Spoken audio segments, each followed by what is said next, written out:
Hello friends, welcome to Mamta Mishra and cooking. आज की recipe है क्रिस्पी करारी गेहूं के आटे के समोसे की, जो बहुत हेल्दी होने के साथ साथ बहुत टेस्टी भी होता है।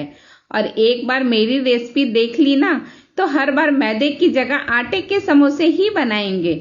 और साथ ही समोसे की फीलिंग इतनी चटपटी है कि जो समोसे के स्वाद को 100 गुना बढ़ा देगा।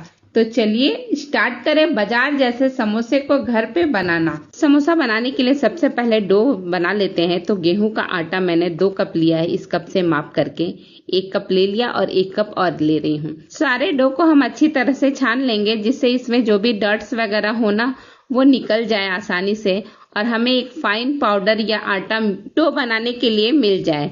अब देखिए ये आटा हमारा मिल गया है, अच्छी तरह से साफ हो गया है। अब मैं इस आटे में थोड़ा सा अजवाइन डालूंगी। 1/4 चम्मच आप अजवाइन लीजिएगा और उसे हाथ में अच्छी तरह से रगड़ करके या क्रश करके ही डालिएगा। हाथों में रगड़ करके अजवाइन डालने से उसका फ्लेवर जो होता है पूरे आटे में अच्छी तरह से मिक्स हो जाता है, तो हमेशा रगड़ के ही डालिए। और स्वाद अनुसार नमक डाल दीजिए। मैंने 1/4 चम्मच इसमें नमक डाला है। और अब मैं इसमें मोइन देने के लिए तेल डालूंगी। तो हम कुकिंग ऑयल डाल रहे हैं, कोई सा भी कुकिंग ऑयल आप डाल सकते हैं। और मैंने 3 से 4 चम्मच के करीब कुकिंग ऑयल इसमें डाला है। कप से अगर मेजरमेंट किया जाए तो 1/4 कप मैंने डाला है कुकिंग ऑयल। और अब मैं इसको अच्छी तरह से मिक्स करूंगी। और मिक्स करते वक्त आप ये ध्यान रखिएगा कि किनारे के जो आटे रहे ना वो छूटे नहीं। सारे आटों को अच्छी तरह से ले करके 2 मिनट तक ये अच्छी तरह से इसको मिक्स कीजिएगा।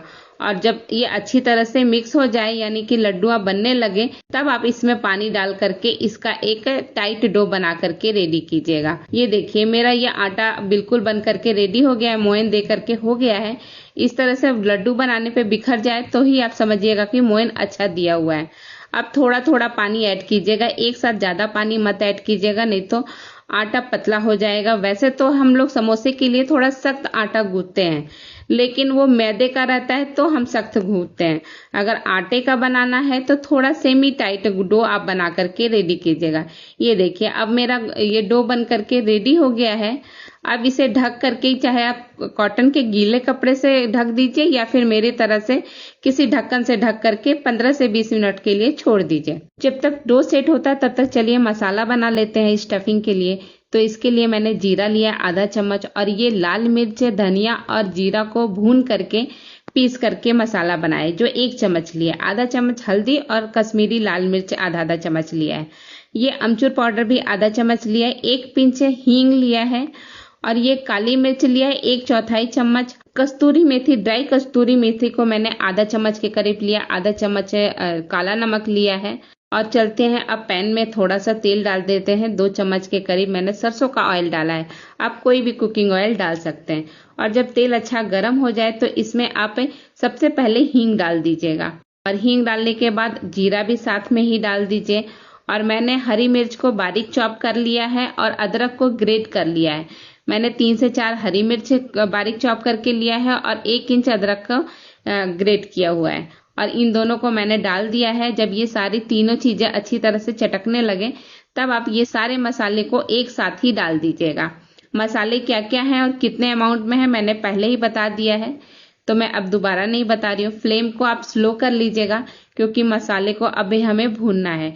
1 से 2 मिनट में मसाले अच्छे भून जाएंगे। इसी बीच आप हरे मटर को इसमें डाल दीजिएगा। हरा मटर मैंने बहुत थोड़े से लिए हैं, 3 से 4 चम्मच ही हरा मटर लिया है, छिला हुआ हरा मटर। और अब जब हरा मटर भी अच्छी तरह मसाले के साथ भून जाए, तब आप आधा कप के करीब पानी डाल दीजिएगा। और फिर पानी को भी इसके साथ पकाइएगा। मटर अभी थोड़ा सा कच्चा है, तो इसके लिए आप इसको ढक करके पकाइए। पानी भी अच्छा बॉयल होना चाहिए। तो ये देखिए अब 2 मिनट हो गया है, पानी अच्छा बॉयल हो रहा है। मैंने थोड़े से काजू और किशमिश को भी डाल दिया है।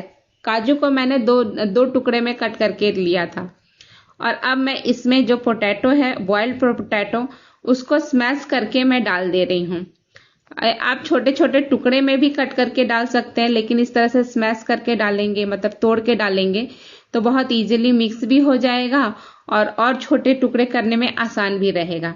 तो आप इसी तरह से स्मैश करके डालिए और सबको अच्छी तरह से मिक्स कर लीजिए। अब हमें थोड़ा बस 2 से 3 मिनट ही लगेंगे पकने में, जिससे अच्छी तरह से इसका जो पानी है वो ड्राई हो जाए और सारी चीजें अच्छी तरह से मिक्स हो जाए एक दूसरे में। ये मुझे 2 से 3 मिनट में अच्छी तरह से ड्राई हो जाएगा। ये देखिए, अब आपको देख करके पता चल ही रहा होगा कि बिल्कुल बन करके रेडी हो गया है। अब मैं इसमें मूंगफली के दाने को भून करके उसका छिलका उतार लिया था, तो 2 चम्मच के करीब मैंने मूंगफली के दाने को छिलका उतार करके डाल रही हूँ। ये भी ड्राई रोस्ट है, तो इसमें भी आपको ज्यादा पकाना नहीं है। अब हमारा मसाला बिल्कुल बन करके रेडी है। अब बस धनिया को बारीक चॉप करके वो भी डाल दीजिए इसके अंदर, और एक बार सबको अच्छी तरह से और मिला लीजिए। हमारा मसाला बन करके रेडी है। अगर आपको इस वक्त लगे कि एक बार टेस्ट करके देख लेती हूँ, तो इस वक्त आप टेस्ट कर लीजिए, और जो भी चीजें कम या ज्यादा हो वो आप एडजस्ट कर लीजिएगा। मसाला बन करके बिल्कुल रेडी है। फ्लेम को ऑफ कर दीजिए और मसाले को एक प्लेट में निकाल लीजिए ताकि जल्दी से जल्दी ठंडा हो सके। मसाला या स्टफिंग बन करके रेडी हो गया है। अब चलते हैं हम कवर को बनाते हैं। तो इसके लिए एक ड्रॉप आप चकले के ऊपर ऑयल गिरा लीजिए। कुकिंग ऑयल कोई सा भी आप लगा सकते हैं, और थोड़ा सा बेलन के ऊपर भी आप हल्का सा हाथ घुमा लीजिएगा। और अब हम चेक करते हैं कि जो डो हमने बना करके रेडी किया था उसका क्या हालत है। बहुत ही सॉफ्ट हो गया है, बढ़िया है, बन करके बिल्कुल रेडी है। अब इसको हम एक लंबा शेप दे देंगे। चकले पे रख करके अच्छी तरह से आप इसको शेप दे दीजिएगा, और फिर इसमें से आप छोटे छोटे टुकड़े निकाल लीजिएगा और उसके पेड़े बना लीजिएगा। पेड़े का साइज बहुत बड़ा मत रखिएगा, नींबू से हल्का सा बड़ा। मैं दिखाती हूँ आपको कितना बड़ा पेड़ा होना चाहिए। हाँ, बस इतना ही बड़ा पेड़ा होना चाहिए। अब इसे भी एकदम स्मूथ बना लीजिए, और फिर इसको आप बेलिएगा। थोड़ी सी बड़ी रोटी बनानी है हमें, लेकिन हाँ, ओवल शेप में रोटी बनानी है। आप गोल मत बनाइएगा, थोड़ा सा लंबाई में बढ़ा करके बनाइएगा। और मैं दिखाती हूँ आपको कितना बड़ा होना चाहिए रोटी और कैसा होना चाहिए। आपको सारा दिखा रही हूँ मैं। एक बार रोटी बेल लो, फिर आप देखिएगा कैसा बना हुआ है। अब ये देखिए, हमारा रोटी बन करके रेडी हो गया है।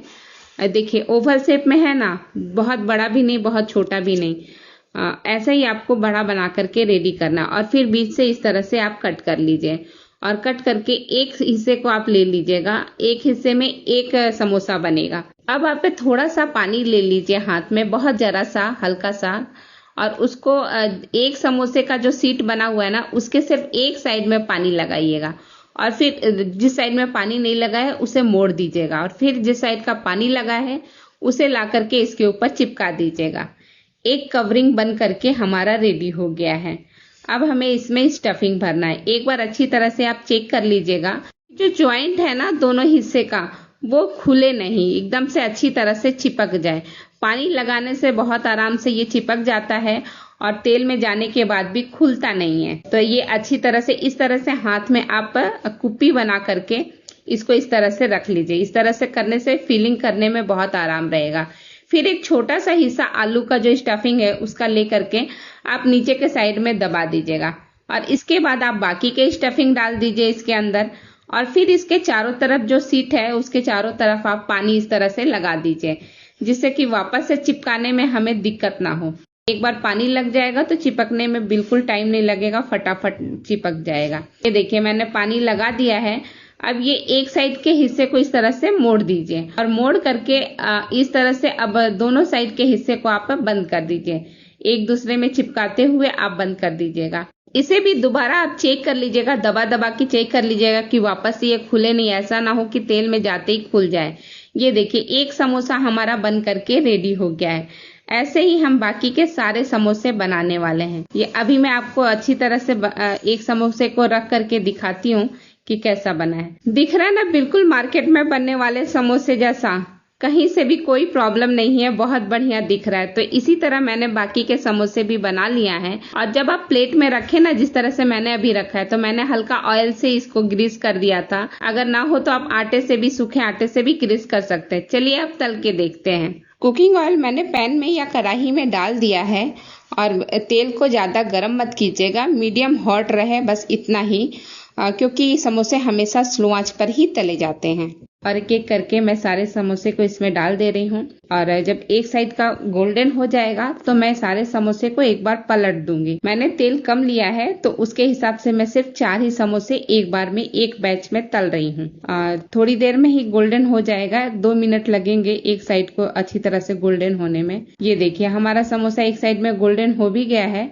अब मैं एक एक करके सारे समोसे को पलट रही हूँ। अगर आपको हमारा चैनल, हमारी रेसिपी पसंद आता है तो लाइक शेयर कीजिए। चैनल पे नए हैं या फर्स्ट टाइम वीडियो देख रहे हैं तो सब्सक्राइब भी कीजिए और पास के बेल आइकन को प्रेस कर दीजिए जिससे अपकमिंग वीडियो का नोटिफिकेशन सबसे पहले आपको मिले। अब देखिए मैंने सारे समोसों को पलट दिया है। एक समोसे के बैच को पूरी तरह से बनने में 20 से 25 मिनट लगता है। तो इसको क्योंकि हम लोग स्लो आंच पे तलते हैं ना, अगर आप तेज आंच पे तलेंगे तो ये सारे समोसों पे बबल्स पड़ जाएंगे। आपने कभी कभी देखा होगा कि कोई बनाता है समोसा तो उसके समोसे पे बहुत बबल्स पड़ जाते हैं। तो उसका रीजन यही रहता है कि वो लोग तेज आंच पे समोसे को तलते हैं। तो देखिए अब अच्छी तरह से दोनों साइड में गोल्डन हो गया है।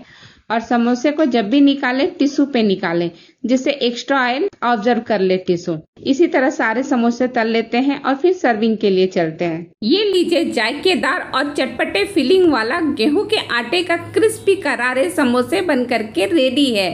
इसे आप सॉस के साथ खाइए, केचप के साथ खाइए या फिर डिप्स के साथ खाइए या फिर गर्मा गर्म समोसे खाइए बहुत ही हॉट चाय के साथ। ये समोसे सावन या बरसात के मजा को बहुत ज़्यादा बढ़ा देंगे। और अभी मैं आपको पास से दिखाती भी हूँ कि ये दिखते कैसे हैं और ये कितने क्रिस्पी हैं, उसका साउंड भी सुनाती हूँ।